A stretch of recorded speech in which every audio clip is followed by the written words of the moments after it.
the hour, and as is our usual, we'll get started. We have about 200 participants signed up, but we'll continue admitting them.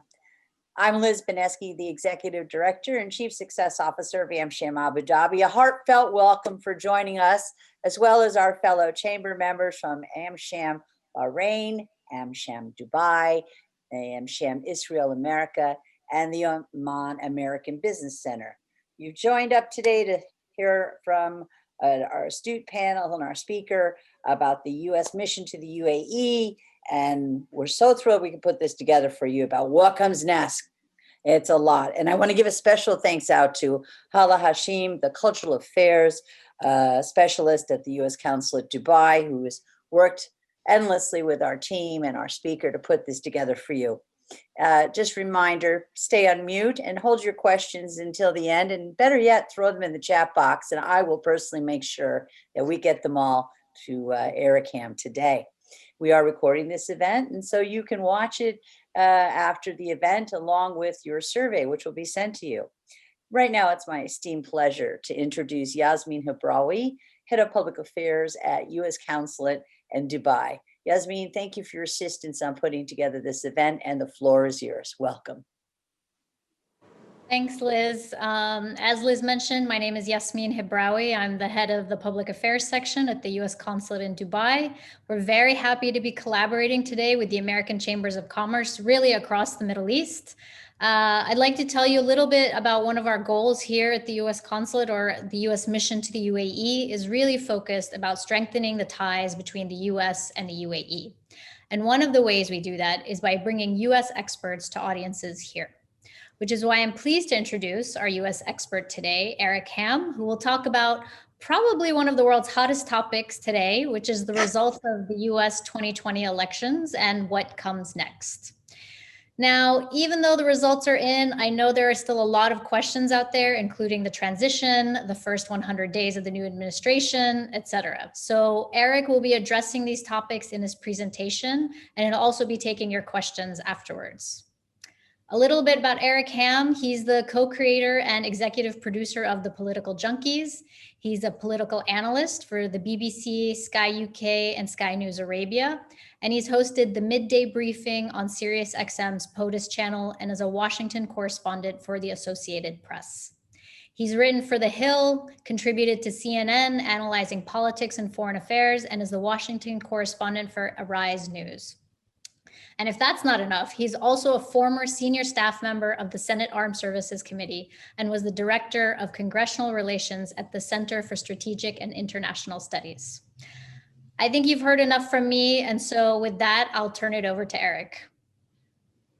Thanks, Yasmin, and thanks everyone for being here. And I want to thank all of you for putting this event together. It's such a pleasure to be here to talk about this issue, especially when there's so much happening right now. There's so much going on in Washington, and even here in Washington, as we cover this, as we're over at the White House, we are still trying to figure out what's going on, what's happening, and what it all means, not only for U.S. foreign policy, but also for the day-to-day that's taking place in Washington. So if you all are as confused about what's happening, that's okay. So are we here in Washington. But I want to start with where things stand right now with the transition, because we know that there is a transition that's underway with the Biden team, but right now it's operating and it looks very different than what we are normally used to seeing. And typically what will happen during the transition period, there will be an ascertainment process that will take place that will allow the transition team to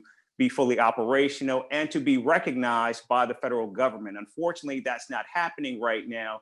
So when we look at what comes next, I think in the immediate short term, depending on who you're talking to, the answer could be anywhere from "we don't know" to "it depends on" basically what side of the aisle that you're sitting on. We have to remember Washington right now is so deeply, deeply polarized.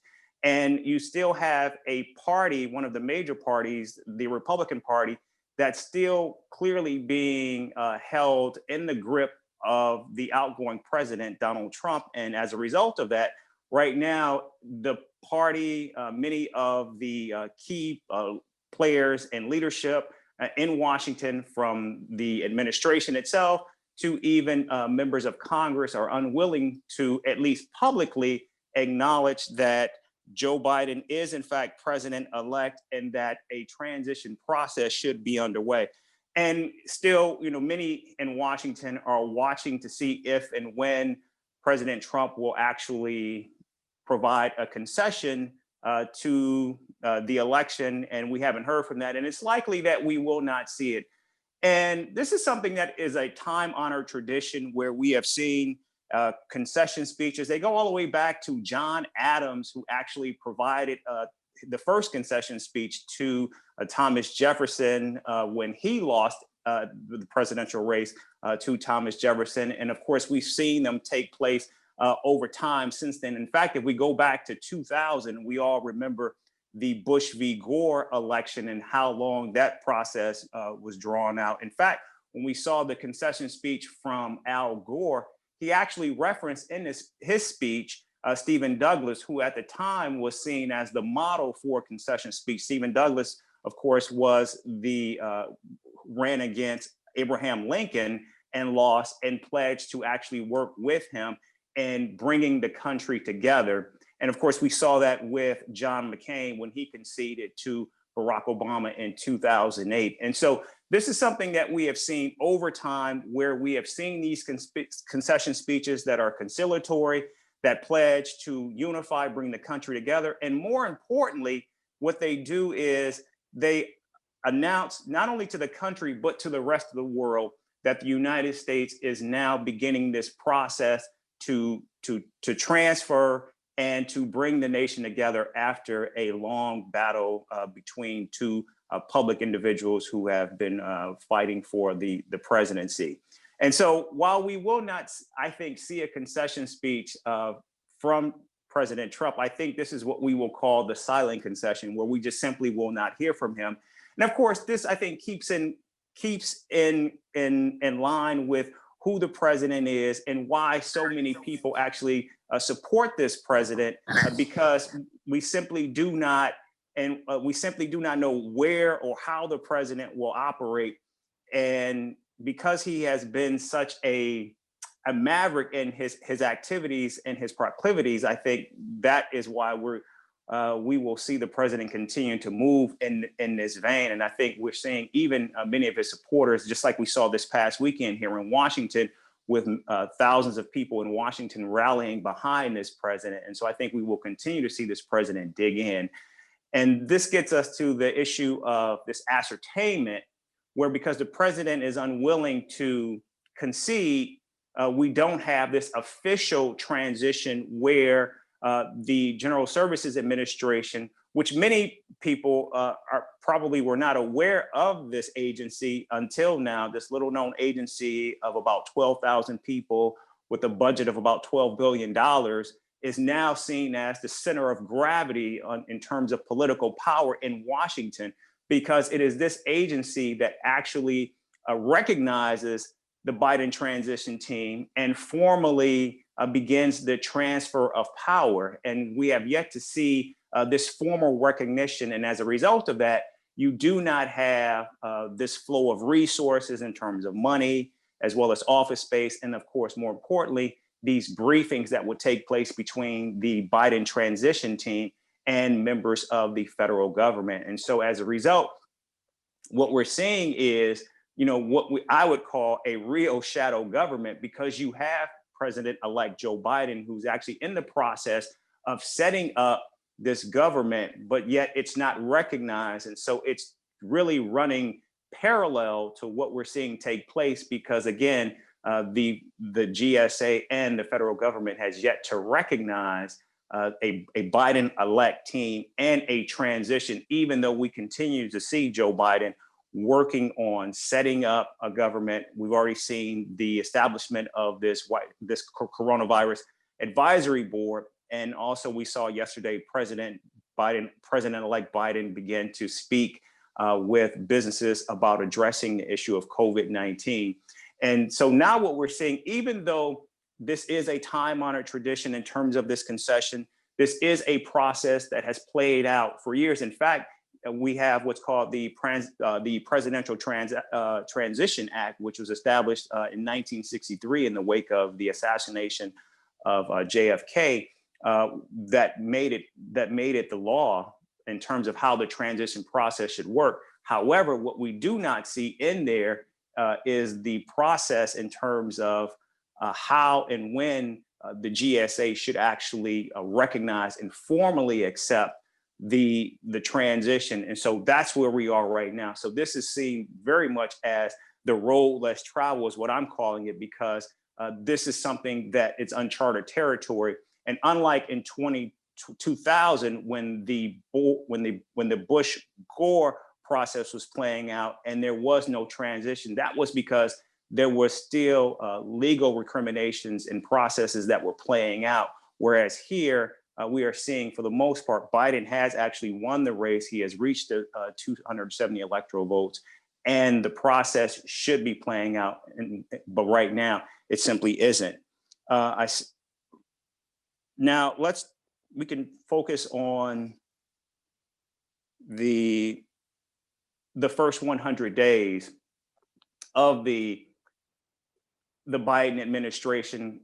And I think the first 100 days of Biden's administration is what I would characterize as being just a bevy of landmines that he will undoubtedly run into. And a lot of this will depend on what's happening in terms of the balance of power. We do have a Senate runoff, a series of Senate runoffs that are going to take place on January 5th.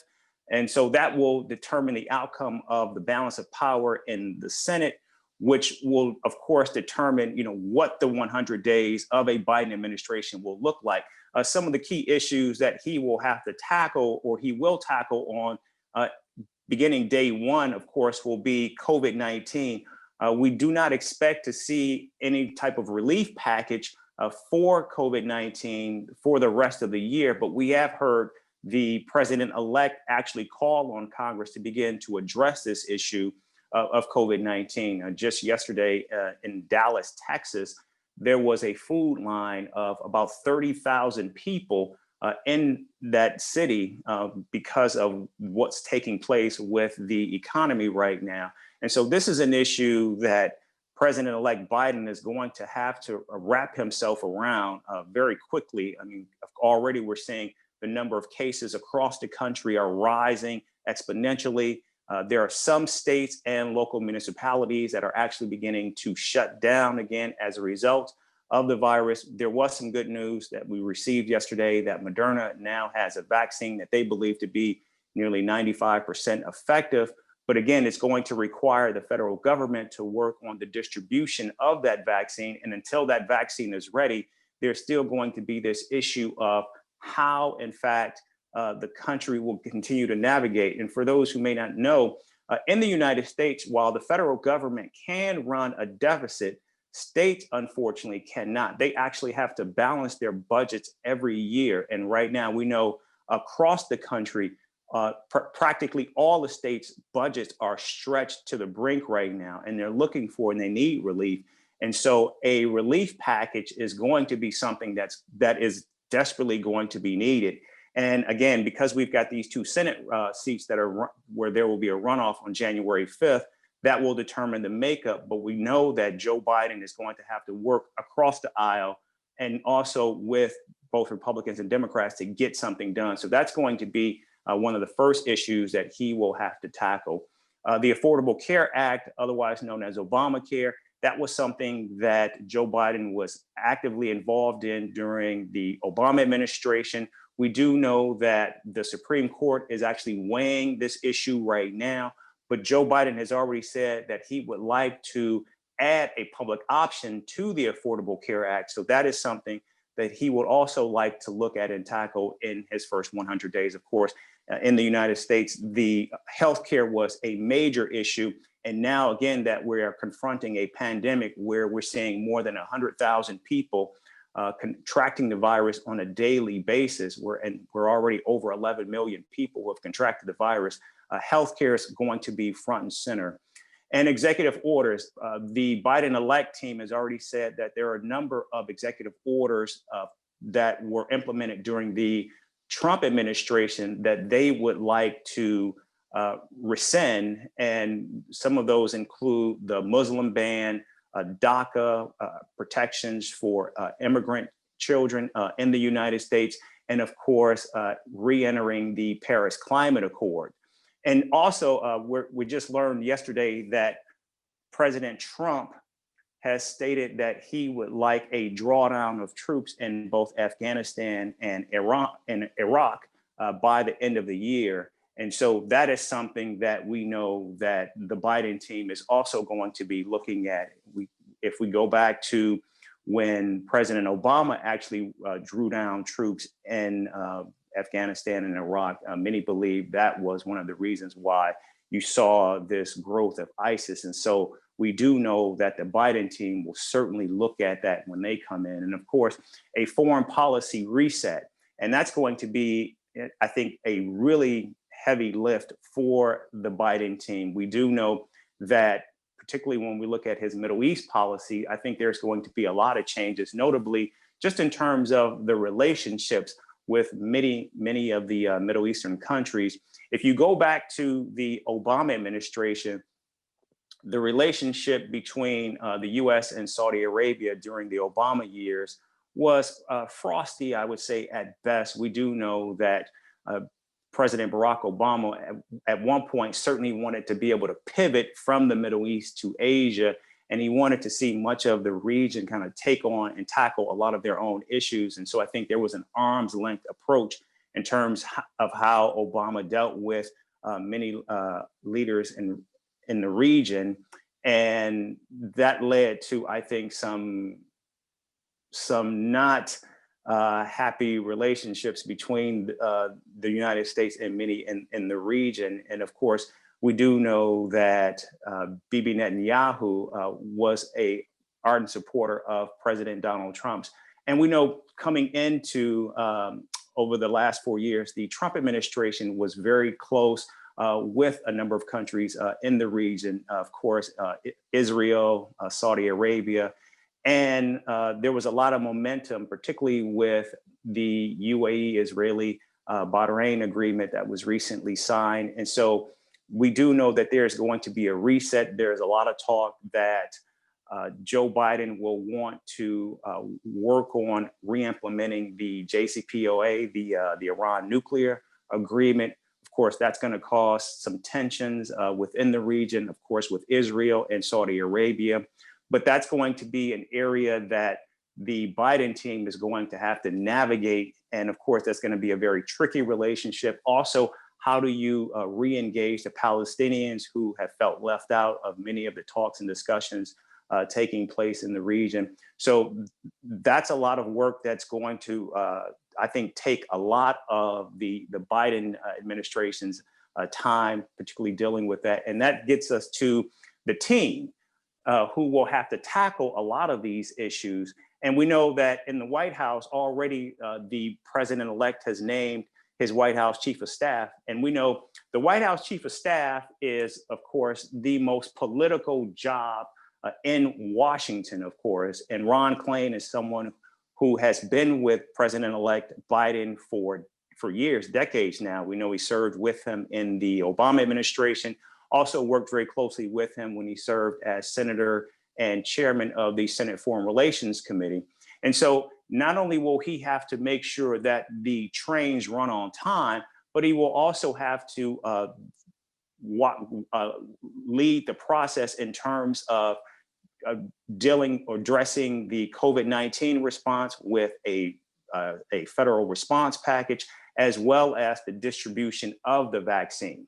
And so that one position is filled. There are other positions that we will be looking at in terms of who will be his national security advisor. We have not gotten any information from our sources, at least in terms of who some of these positions, who will take some of these positions in the White House, particularly the national security advisor. As far as the cabinet is concerned, this is another area, of course, where it's a major parlor game in Washington that we watch and we look at in terms of who will take some of these positions. The one position that we know is an almost certainty that the president-elect will like to fill will be Michelle Flournoy as the defense secretary. Of course, we know she is someone who is seen both in Republican and Democratic circles as someone who is super sharp, who can certainly handle the job. She was certainly looked at for that job during the Obama administration. And because President-elect Biden is very keen on having women certainly fill many of these roles, I think that is also a box that he will get to check. So that's someone that we know that he's looking at for that position. The Secretary of State role, one name that has been bandied about is Susan Rice. We know that he is close to Susan Rice. Susan Rice was on his short list of VP candidates. However, Susan Rice is someone who is known for having sharp elbows in Washington. We do know that during the Obama administration, she was floated as a possible Secretary of State, but because you had a Republican-controlled Senate, there was concern that she would not, or she did not have the votes to actually get through, which is why President Barack Obama named her as his national security advisor. So that's something that could also be an issue in terms of where the Biden team will go, because whoever that role of Secretary of State is going to not only be the one who will carry the voice of the president, but also in terms of navigating many of these resets, not just in the Middle East, but also with NATO and Europe. That position is going to be keen and something that we're going to be watching for. And of course, Congress, there are a number of members that the president-elect is looking at who could fill many of these cabinet positions. Unfortunately, because Democrats lost so many seats in this election cycle, there is a concern about poaching people from Congress and then leaving those seats vacant, or perhaps making them more vulnerable for Republicans to take those seats. Some positions that we know members of Congress are being looked at is the labor secretary. We know that Bernie Sanders, who also ran for president in 2020 and in 2016, he is openly vying for that position. Elizabeth Warren has been a name that has been brought up for a Treasury secretary. And Cedric Richmond, congressman from Louisiana, who was the co-chair of the Biden team, is also being looked at. But of course, there is a concern that perhaps he may be better to carry the president-elect's agenda in Congress as opposed to being in the administration. So it's unclear as of right now where he will go, but still there are a number of positions that are out there, and the president-elect is still looking at and identifying. But so much of this will perhaps be based on, or will be predicated on, what happens with that runoff in January. So this is a very, very fluid situation, not just in terms of what's happening with the GSA, but also the politics is driving much of what's happening. Next slide.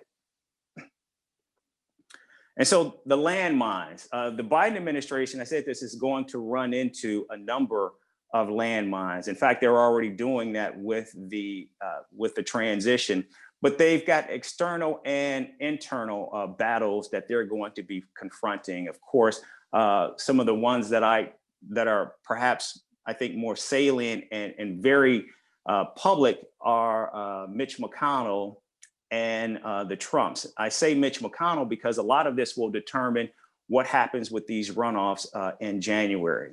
When Barack Obama was first elected president, we all remember Mitch McConnell's response to that, or retort, was his expressed priority was making Barack Obama a one-term president. Well, he hasn't said anything like that about Joe Biden, but we do know that Mitch McConnell is great at playing defense. And so the question is, will he be willing to work with a Biden administration to move an agenda that will confront healthcare, COVID, foreign policy, these issues, or will he seek to block much of what the administration would like to do? We already know that we've heard from some Republicans that if Bernie Sanders or Elizabeth Warren are actually nominated as cabinet members, they've already begun to push back on that. So we will be watching that because, again, I think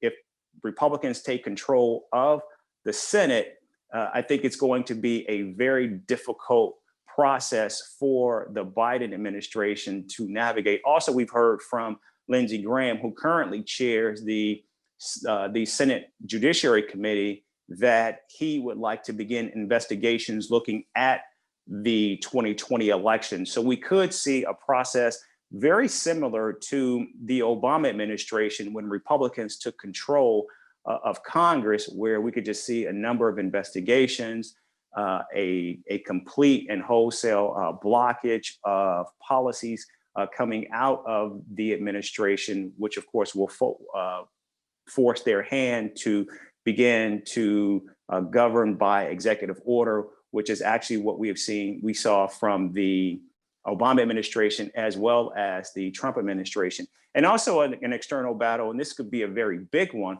will be the Trumps. We simply do not know what, in fact, the Trumps will do when the president does leave the White House, but we do know that he has a very, very loyal base. And he also has a huge footprint right now where he's got a lot of followers. And outside of Joe Biden, who received the most votes of any US presidential candidate in history, Donald Trump actually is in second place with more than 70 million people. So we do know that he will be armchair quarterbacking throughout a Biden administration.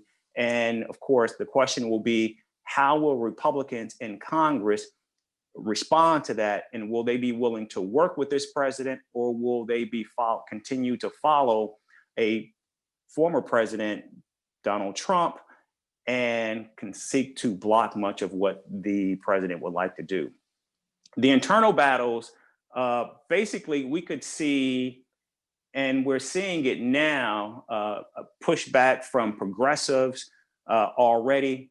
Look, in this election, outside of President Trump, who was at the top of the ticket and who lost, Republicans had a really, really, really good night. They picked up seats in the House. There was only a net gain of 1 seat for Democrats in the Senate. And then if you look even further down ballot with a lot of the state races, Democrats took a bath. And now, even though Biden won, there's now a lot of finger pointing and back and forth about should there be a progressive agenda? Should the moderates take the lead on many of these issues? You've got moderates who are blaming progressives for issues like defund the police and the Black Lives Matter movement. And so there is already lines being drawn in terms of where the agenda should lie and who should be leading this agenda. And this gets us to this issue of leadership versus the rank and file, because now we know that Speaker Nancy Pelosi her position is now tenuous, I think, because we saw Democrats lose so many seats when they were expected to gain a minimum of 15 seats, and all of the money that they raised, and now their majority is much, much smaller. And so the question will be, who is going to be in leadership, both in the House and Senate?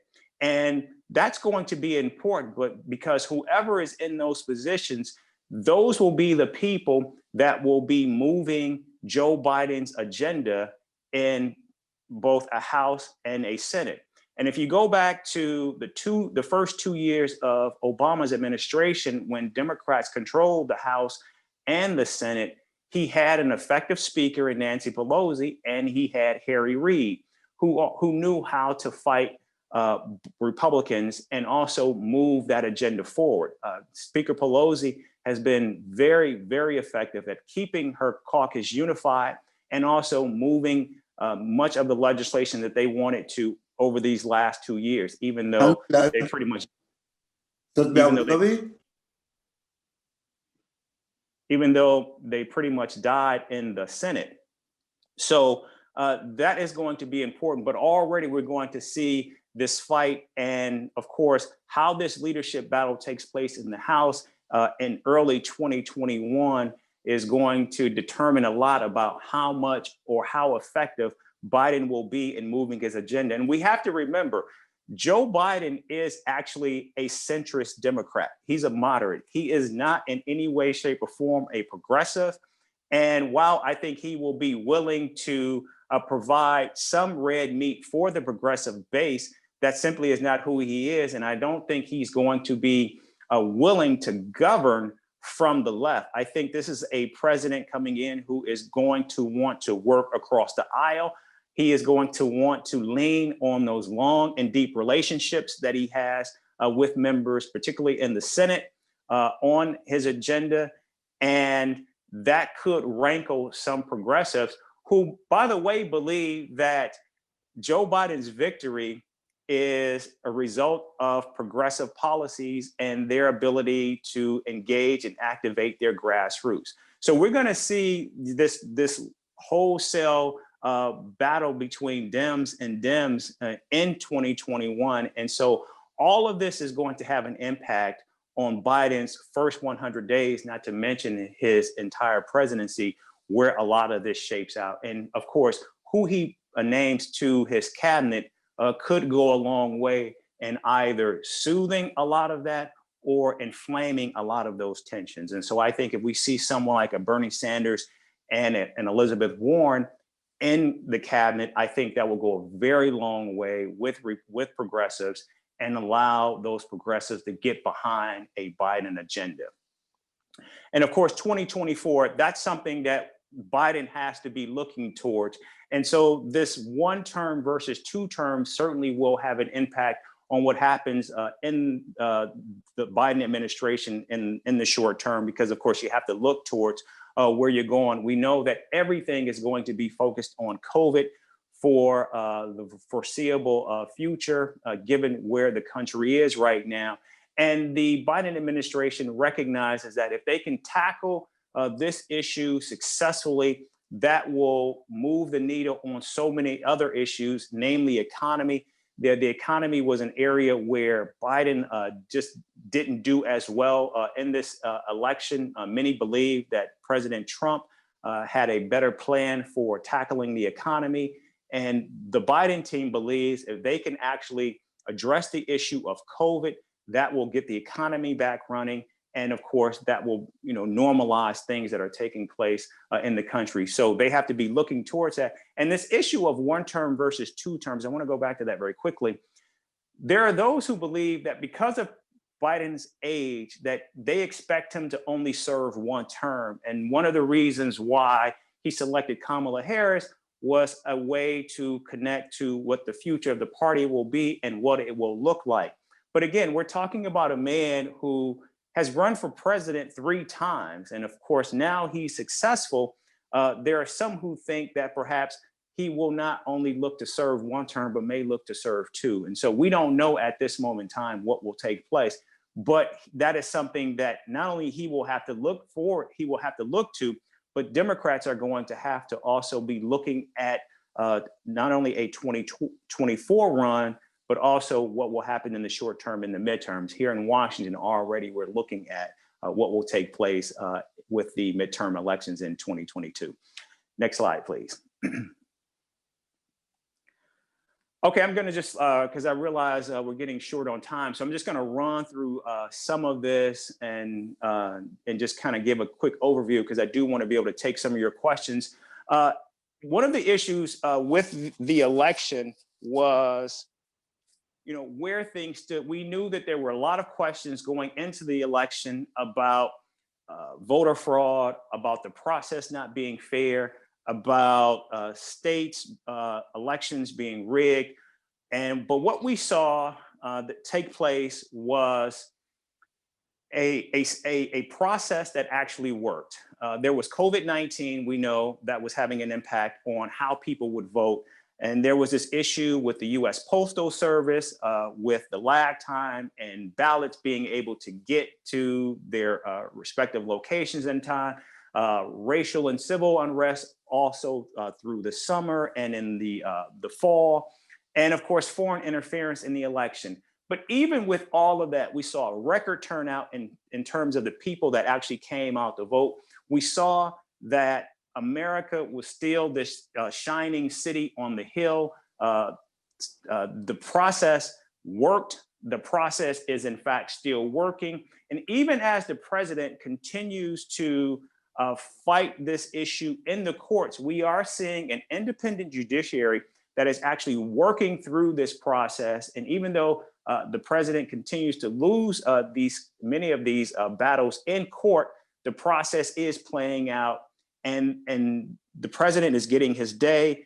Transparency is actually shining through, and the process worked. And that's a good thing for America, even though it's messy, even though there's still a lot of uncertainty about what we're seeing play out right now. The fact that it is working, that there is a transition that is moving forward, and we're hearing from President-elect Biden, I think speaks to the country that this is a time to unify, this is a time to heal, this is a time to move forward.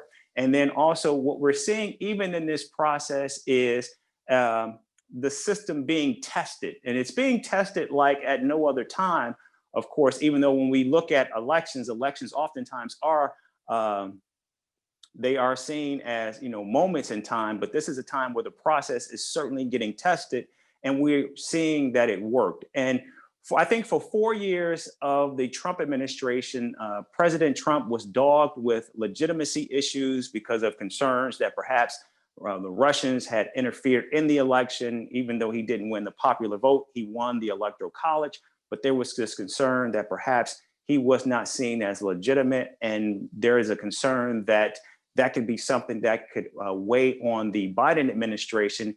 And so allowing this process to play out, allowing for the courts to actually get involved in this process, when that process is completed, I think this cloud that may be hanging over this process will not dog a Biden administration going forward. And that's actually a good thing. Next slide, please. Okay, we've already talked a little bit about this, so I'm not going to spend a lot of time on this, but we don't know what's going to happen in these runoffs in Georgia in January. That could determine the power balance in Congress. But what we're seeing right now, at least in the House, there is going to be this fight for the speakership. Progressives are beginning to exert their power, their authority. We're hearing them speak out. Of course, Alexandria Ocasio-Cortez, a freshman member of Congress from New York, has been seen as one of the more vocal members of Congress, along with a number of other members that she works very closely with when she came in 2 years ago, known as the Squad. And so there is this fight that is taking place. That fight is going to continue to take place in early January. And of course, there is going to be this battle in terms of the agenda that will be set in the House of Representatives. A lot of that, of course, will be determined by the Speaker. And whoever the Speaker is, that will determine, in fact, how far or how effective they are in moving Joe Biden's priorities. What we're seeing in the Republican Party, the GOP right now, is something very different. While there is these tensions and these fights that are taking place in the Democratic Party, we're not seeing that in the Republican Party, which is odd because it's usually the party that is out of power where you begin to see them wander like in this wilderness and begin to struggle with these issues, but not in the Republican Party. In fact, the Republicans this year elected more women to Congress than in any other time in history. And so we're seeing right now, this power surge in the Republican Party where they are moving and where there is unity among the Republicans, even though President Trump continues to attack the system, attack the legitimacy of the election, and attack the states. And also, even with all of that, and we know that Trump is on his way out, he's still going to be a presence over this party that will shape the party for the foreseeable future. And some of the factions that we could see, I call it in this corner, some of the factions that we could see that could play an outsized role in the during the Biden years. Of course, the progressives, which are now beginning to speak out. The Freedom Caucus, this is a caucus that I think has taken a blow, or will take a blow next year. This is a conservative caucus in the House. It has been led by Mark Meadows, who's now the White House Chief of Staff, Doug Collins, a congressman from Georgia who ran for Senate, gave up his House seat, so he will no longer be in Congress. So those are two vocal proponents of the Freedom Caucus that they have lost. And so we will be watching them to see how much fight they will have to try to block a Democratic agenda in the House, but it's going to be very difficult given that they've lost two of their biggest proponents. The Congressional Black Caucus, we do know that Joe Biden has explicitly stated that it was Black voters that helped deliver this victory. And so, of course, Congressional Black Caucus members are certainly going to feel more emboldened this cycle. And of course, they are going to want to have a much larger voice in terms of leadership in the House of Representatives. And so that could be a faction, again, that the president and whoever the speaker is will have to navigate. Nancy Pelosi, the current Speaker of the House, she is certainly going to have to fight for her agenda and also for her speakership in 2021. And so, of course, we'll be watching that. Next slide. Eric, I'm sorry to interrupt, but we're coming up on 15 minutes before the hour. We have a substantial amount of questions. Can I ask you to choose just one or two more things so we can get audience participation? Yeah, you know what? Because I'm pretty certain that a lot of this I'll probably address in the questions. So yeah, let's just. It's fascinating. I'm sure everyone agrees.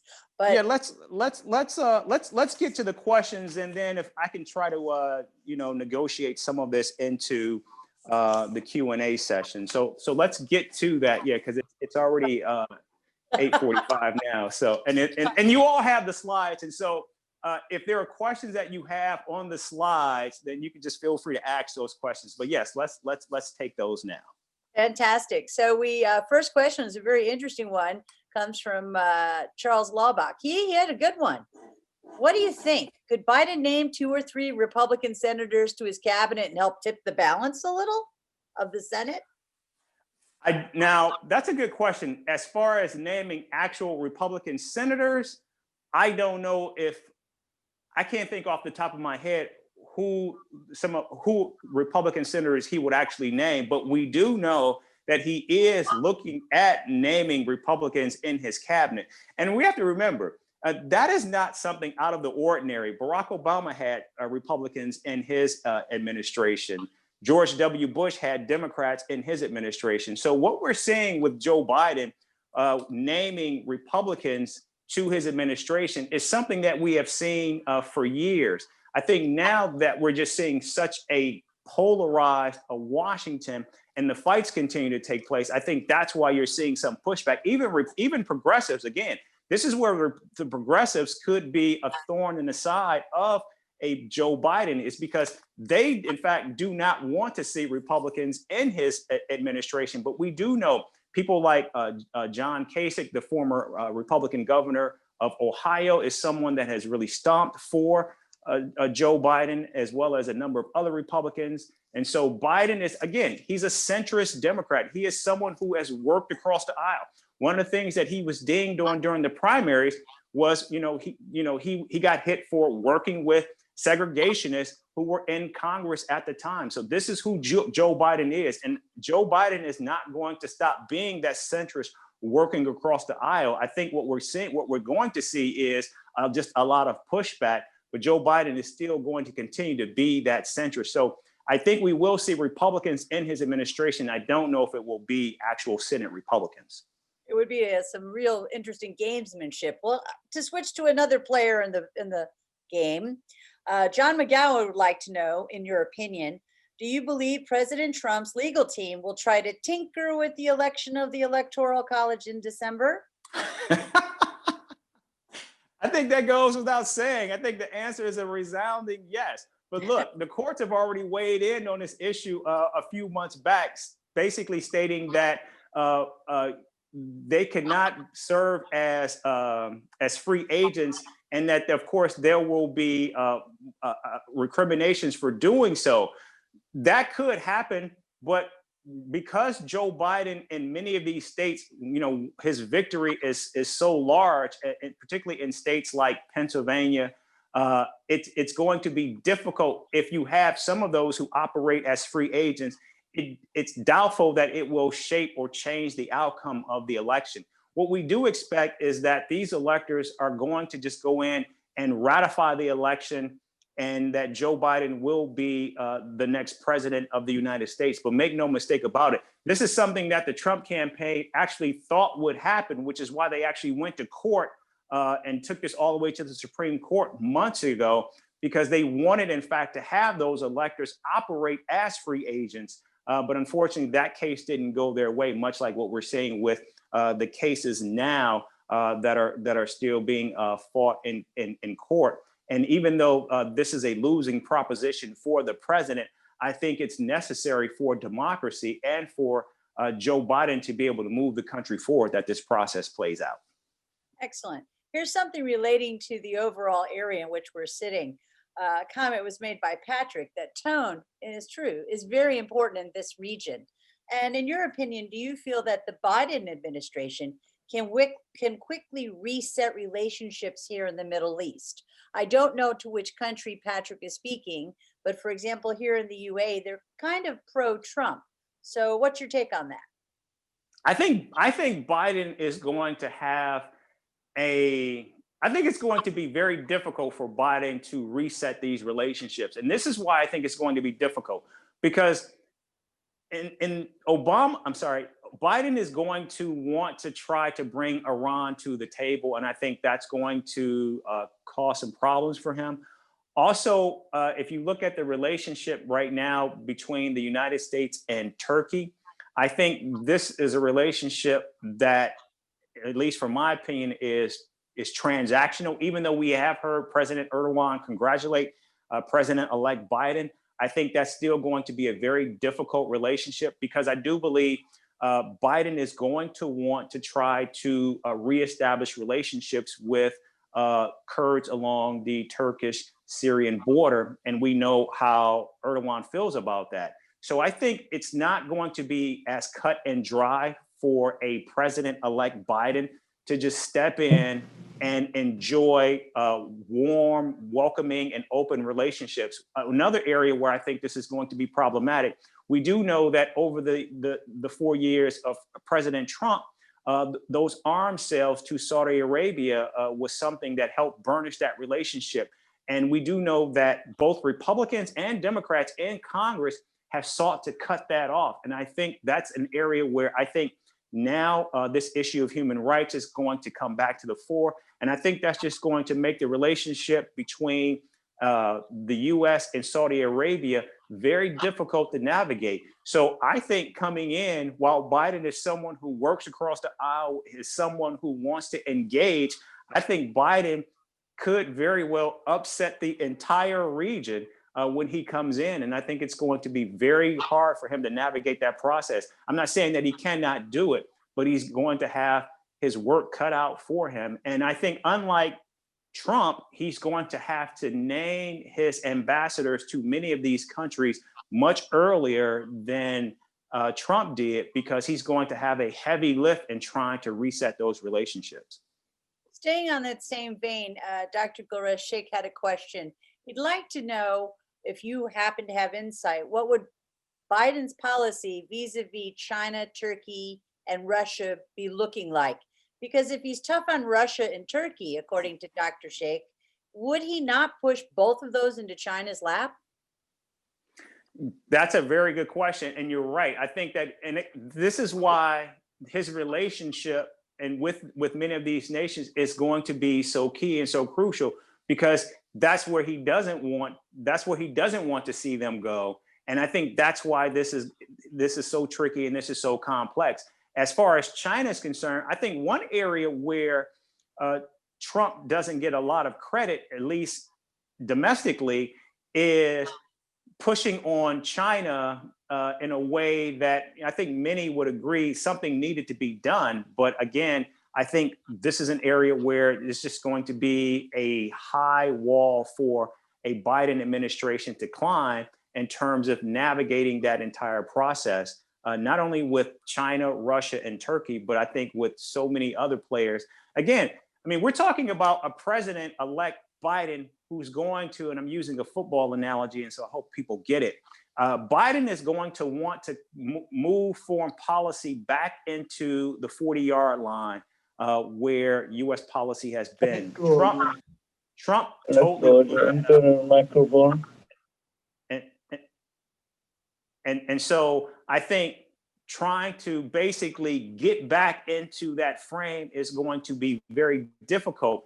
But also, I think many nations probably are not going to, it's going to be a change, and it's going to be a challenging process for a Biden administration, which is why who he names as his Secretary of State is going to be so key, because he's going to need a full team, not just at the Secretary of State level, but also in naming those key ambassadors to those countries, because this is going to be a heavy lift that I think is going to play out all throughout a Biden administration. This is going, I mean, foreign policy, I mean, this is Biden's wheelhouse. We know he served as chairman of the Senate Foreign Relations for a long time, and of course his work in Obama administration. But foreign policy, even though it's an area where presidents normally get a lot of leeway, this is going to be hard for this president over these next 4 years. And I don't think people quite understand that right now, just how difficult his foreign policy agenda is going to be, and also moving it forward over these next 4 years. So let's pivot to something that's infecting the entire world, COVID-19 pandemic. Kara Nazari, who is the executive director of our chapter in AmSham Dubai, wanted to know your thoughts on, would the unwillingness of the current administration impact in a negative way the rollout of these potential vaccines? I mean, certainly, if these administrations aren't even doing security briefings, this is not working together. And what's your take on that? And is there a way forward? What's happening? Yeah, no, that's a really good question. One of the good things about the vaccines is, even though we've seen announcements from these trials in terms of the level of effectiveness, I think this is where we're going to see in President-elect Biden someone who's going to be at the forefront of moving this process forward in terms of transparency and engaging and listening to the science. We've already seen with his coronavirus advisory board that he's serious about listening to science and actually taking the data and implementing that in policy. Also, I think what we will see with a Biden administration is Biden, I think, will be willing to work with the global community in confronting this pandemic in a way that the Trump administration simply has not. And so because of that, I think that will provide a level of legitimacy and confidence in terms of the process, the vaccines, and how they work, and in terms of the protocols. Even though this is a process that is moving at lightning speed right now, I do believe that this incoming administration will just operate wholly different than what we've seen. Also, we have to remember, Biden was vice president at the time when there was a SARS outbreak in the United States and an Ebola outbreak. So this is something that this administration, both the vice president and his chief of staff, Ron Klain, certainly have experience in tackling. And final question, and there are a tremendous amount of great questions on the screen, but I'm trying to pick them that they kind of cross some things. Doris would like to know, I believe Doris is from Bahrain, but excuse me if I got that wrong. Do you think Kamala Harris will be suited for the next presidency in 2024 due to Biden's advancing age? And could we see a woman president soon? Oh, wow. You did save the best for last, didn't you? Um, wow. That's a really good question. Look, Kamala Harris, I think there are a number of reasons Kamala Harris was picked to be Biden's vice president. One is because she had been vetted at the national level. She had led the largest Department of Justice outside of the federal Department of Justice in the California AG's office. So she had experience running a very large bureaucracy. And by all accounts, even with Republicans in the Senate, many saw Kamala Harris as an effective and really good US senator. So she brings a lot to the table in terms of how she will serve as president. Look, this is a very difficult job. And there have been questions about a lot of green people going all the way back to Bill Clinton. And so we just don't know how people will do when and if they are in that job. But that is certainly a question that I think will always be front and center for a Biden administration with Kamala Harris and with Biden's advanced age. Only time will tell. And that's why it's so vexing to determine if, in fact, Biden will just serve one term and leave, or will he attempt to serve 2 terms? These are questions that we just don't have the answers to. Given the fact that Biden did win, that does suggest that perhaps people do see Kamala Harris as favorably in this whole mix, in this process. Will she run if and when Biden decides to step away from the national stage? I suspect that she will. And of course, the American electorate will have to determine at that time if they think she's a viable option for commander-in-chief. Well, that's a heck of a way to end it. And I must say, Eric, you handled a hot potato very well at the 11 o'clock hour. So, ladies and gentlemen, I want to thank the Amsham Chambers in Bahrain, Dubai, Israel, Oman, Abu Dhabi. You realize we brought everything together in the GCC. And our thanks as well to Yasmin and Hala at the U.S. Council in Dubai.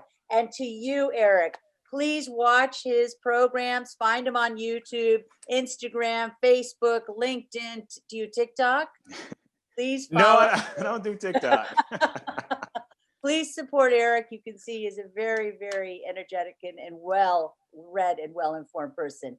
Also, can I just say very quickly, Yasmin and others have my email address. So if there are questions, I know I didn't get to all of the questions, but if people want to continue this conversation, Yasmin can certainly send out my email address. I'm happy to answer people's questions. I'm sorry that I wasn't able to get to all of them, but I'm happy to engage with all of you if you want to continue, and if there have burning questions, I'm happy to answer them. Eric, you're a champ. We'll be sure to include that information as well as a copy of the recording of this event, a post-event survey. And Eric, may we share your slides for people who may be interested?